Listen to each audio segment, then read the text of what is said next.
The Star Trek Next Generation came in for a fix-up because the owner said it was going crazy. Now, to determine what we mean by crazy is that it went into a ball search routine, which means it kicked out all the solenoids on the table in order to find the stuck ball. And then when it started a game, it would kick out 2 balls into the ball launcher on the side here. So to find that problem, we had to dig underneath. Let me show you what I did.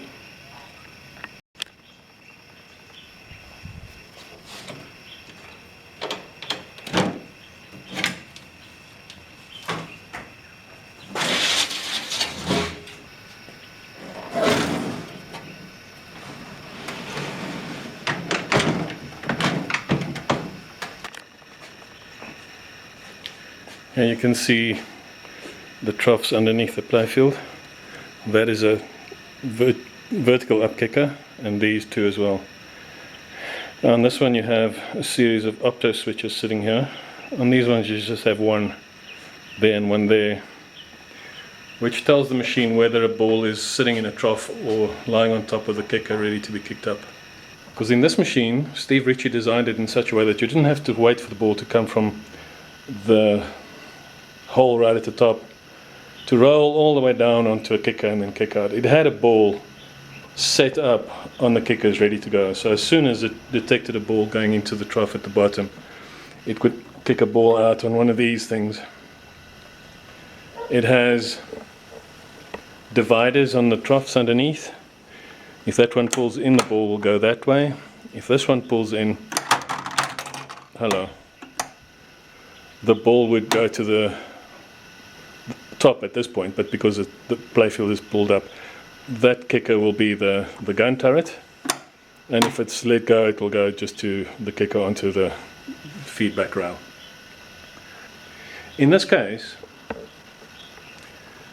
on this kicker here,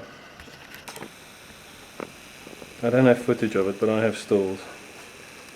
On this kicker here, you have the transmitters on the one side and the receivers on the other side. And on one of them the receiver was broken. And I tested it. To test that, you have to remove the whole unit to unscrew these. It's just faster and easier that way. Fortunately, the whole thing unplugs. So I prefer to work on my bench than huddled over a machine. So I had to remove all the vertical up kickers and test them all, and when I found the broken opto on this one, I fixed it and replaced them all.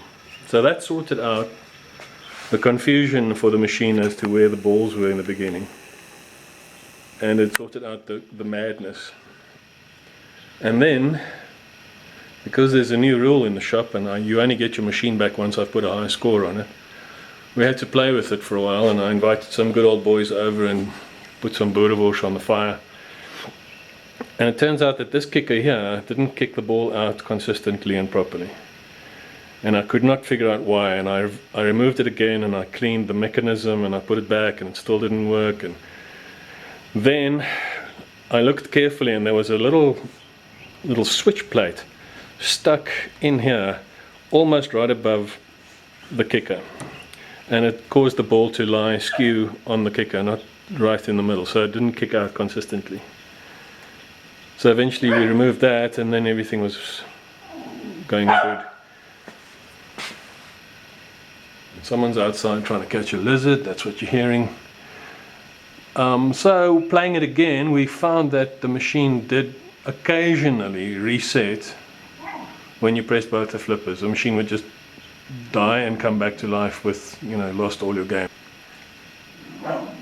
So I had to go and check the boards concerning the power supply to the CPU. So I tested the CPU board and the power board, and I have a whole video on that on WPC test points or WPC resets. I'm not quite sure. On my channel there'll be a video on that, or watch both and you'll find out what to do if it happens to you. So we checked that and we cleaned the connectors, and now everything seems fine. That is the Star Trek Next Generation. Thank you for watching.